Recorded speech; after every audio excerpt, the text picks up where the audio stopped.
Hey everyone, in this video, let's talk about how you can enable funding two-factor authentication on Kraken. In order to do so, here we are in the Kraken app for Android, and what we're looking for is down here in the bottom menu, we want to select Account.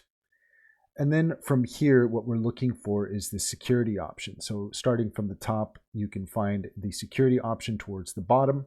And you can see here that it is telling us to set up our 2FA or two-factor authentication. So we can go ahead and click on that.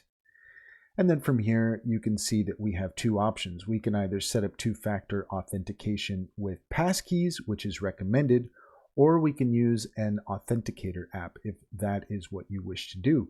And that's all there is to it. If you found this video helpful, please leave a comment and like and subscribe for more helpful tips.